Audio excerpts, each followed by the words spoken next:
Lunes. Misis ng isa sa mga bibitayin sa China, umaming drug courier ang asawa. Senador Lacson, forgive and forget na nga ba sa mga nagkaso sa kanya? Ospital sa Laguna nagpapakain ng botsa.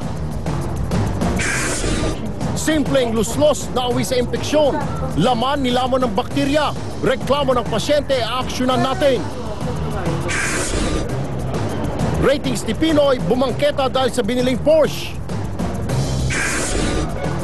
Pasay sa bus magtataas na. Wash and wear na condom uso sa Kenya. Sa showbiz aksyon, alamin mga pasabog at pakulo sa anibersaryo ng Face to Face.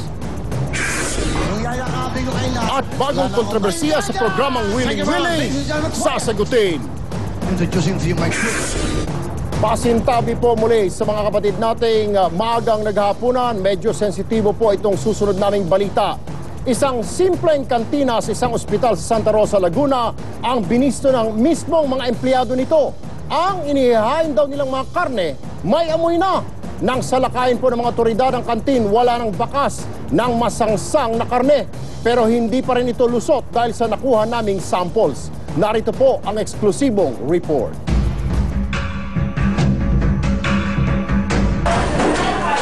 Sa unang tingin, maingganyo kang kumain sa kantina ito sa loob ng Santa Rosa Hospital and Medical Center sa Laguna.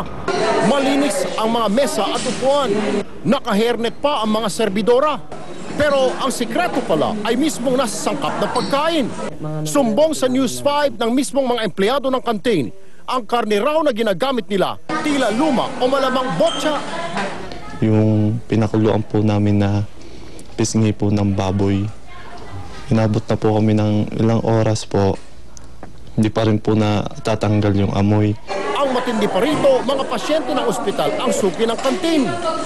Pakuluan daw po ng maigi yung karne, tapos lagyan ng madaming seasoning para hindi malasahan yung karne, hindi maamoy. Sa surveillance camera ng News 5, kitang-kita ang pagde-deliver ng kahon-kahon ng mga frozen na karne ng baboy. Kumuha kami ng sample ng karne at bumili ng lutong ulam sa kantin. Agad namin itong ipinasuri. Doon sa pinakita yung karne na frozen, so napansin ko na medyo mukhang old stock. Parang natagalan na sa freezer yung karne at may amoy. Kasama ang News 5, agad nagsagawa ng surprise inspection ang mga otoridad. Pero sa lobby pala ng ospital, hinarang na kami. Makaraan ng ilang minuto, pinapasok din kami. Pero laking gulat namin na wala na ang mga karne na nakuna ng surveillance camera. Itinanggi rin ng may-ari ng kantin ang mga paratang.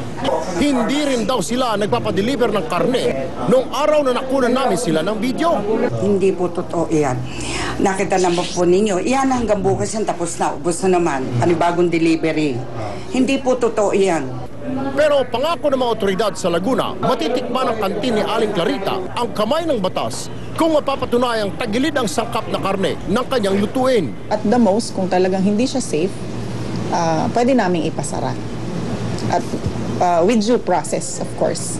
Erwin Tulfo, News 5. Bukas po ang expose at aksyon sa mga kapatid nating may reklamo at may pruweba ng mga kabulastugan ng mga opisina o kawani ng gobyerno. Sa mga gustong tumulong magsiwalat ng katiwalian, mag-email sa news5aksyon@gmail.com o tumawag po sa aming hotline na naka-flash sa inyong mga screen. Makakasiguro po kayo ng agarang aksyon.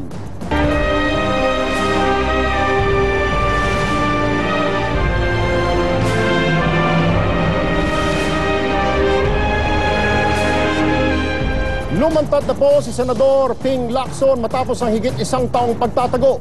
At ang unang hirit ng senador, pinagdusahan daw niya ang isang krimeng hindi naman daw niya ginawa. Ikwento mo, Franz Noguera. Sa gate pa lang ng Senado, may welcome banner na para sa pagbabalik ni Senador Panfilo Lacson. Handa na ang lahat sa loob ng opisina ng senador. Kahit wala pa siyang formal na abiso na papasok ngayong araw. Tagal yung nawala, siyempre nakakamiss din.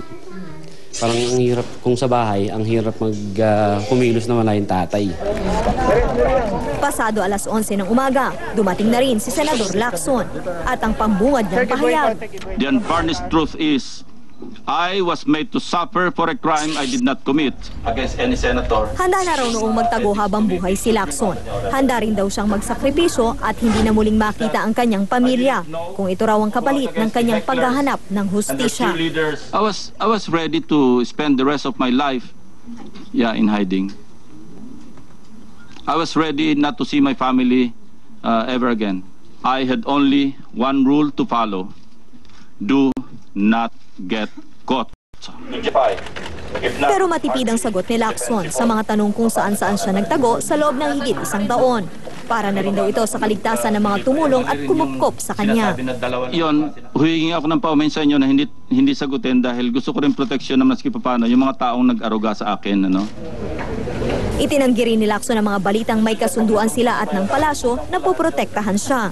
Ang kapalit daw ng pagbasura ng kanyang kaso, ang pagboto niya ng yes para ma-impeach si Ombudsman Merceditas Gutierrez. Walang deal.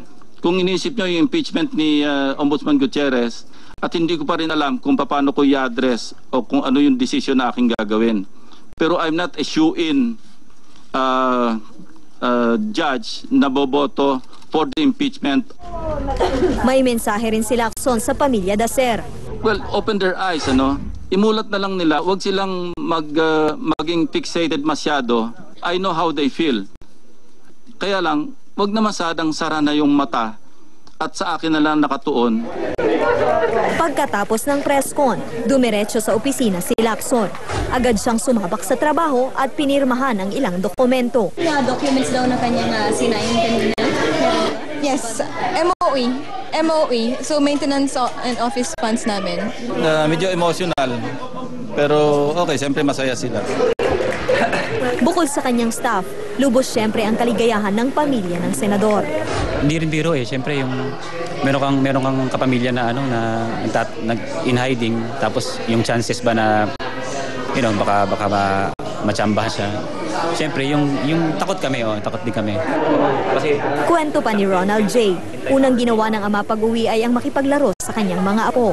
Dumalaw rin ang senador sa puntod ng ina at nagsimba kahapon kasama ng buong pamilya. We're just very happy, very relieved na nandiyan na siya ulit. Franz Noguera, News 5. Sa puntong ito, makakausap natin ang man of the hour, si Senador Ping Lacson. Magandang gabi po, Senador Lacson, sir. Magandang gabi sa iyo, Erwin. Sir, unang tanong po, what made you decide to finally come out in the open, Senador, sir?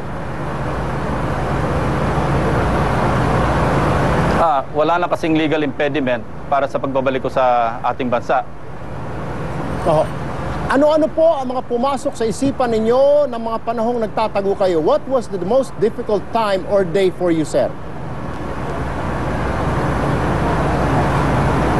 Ang pinakamabigat isipin, yung wala kang kasalanan, bakit kailangan pagdusahan mo yung sa iyong buhay, yung nangyayari sa akin. So yun ang napakabigat. At ang isa pa, ang worst pain na naramdaman ko, hindi ko na malaman kung sino ba yung aking mga tunay na kaibigan at yung mga hindi tunay na kaibigan.